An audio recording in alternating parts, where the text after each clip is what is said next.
Guys, good morning and welcome back to my channel guys. Meron po tayo ditong isang pirasong manok na yung isa nakapikit po yung mata, tapos nagluluwa at namumuong mga puti-puti. Yan, sa kabila naman okay naman siya. At na-observe ko meron siyang dito kagat ng mga lamok. Yan. Kasi umulan dito last time.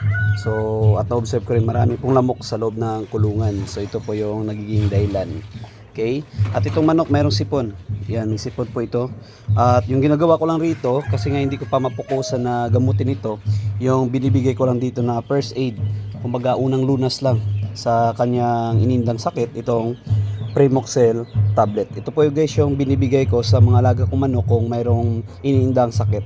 At kung hindi po epekto yung ating Primoxel, yun po yung ginagawa ko po, yun na yung nagdiclaging ako sa kanyang ilong at mukha na pang kumbaga yung gamutan natin is ng medyo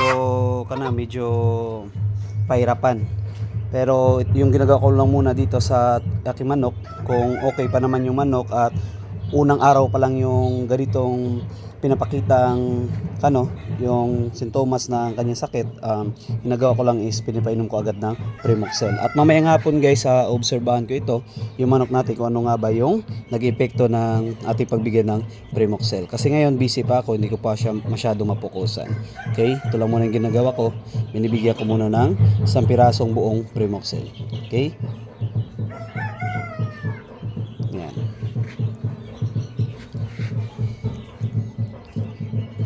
Yan. So mamaya nga po titingnan natin kung ano yung naging epekto sa kanya ng Primoxel, kung namumulat na ba niya yung kanyang mata, at kung okay ba yung ating pagbigay ng Primoxel. Okay guys, good afternoon sa inyo, welcome back to my channel guys. Yung kaninang pinainom natin ng na Primoxel tablet, kaninang umaga, yung isang piraso. Pang after mga lunch po guys, declogging ko na yung ating manok para kahit paano mawala na po yung kanyang pikit sa kapilang mata. Yan, hindi na po siya nakakapikit, pero nakapikit lang siya ng ganyan. Pero kapag hinayaan natin, namumulat na po niya yung kanyang mata, unlike kanina hindi po niya mamulat. Okay, so yun na ang ating update dito sa ating ginamot na manok. At least paano guys, nalunasan po natin ng konti yung iniinda ng ating manok. Okay, so yun yung update natin. So binigyan ko na kanina umaga ng Primoxel tablet, tapos nung yung lunch time, dinaklaging ko na yung mga tutorial ko dyan sa mga kung paano ko tinatanggal yung sipon ng ating alagang manok. Okay, so ito na po guys yung update. Nakapikit lang yan siya guys, pero kapag hinayaan yan, didilat po yan. Okay, boy. Yan sa kabila. So titingnan natin, kadilat na po yan, unlike kanina nanghina po yung manok natin na yan, nakapikit lang. So yan po. Okay, so hindi lang natin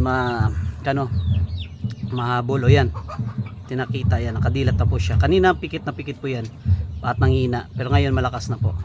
Okay, so yun lang guys yung ating update sa ating manok na ginamot. Okay, so guys, good morning. Ito na po yung ating update sa ating ginamot kahapon na manok. Yan po, nakakadilat lang po yung kanyang mata.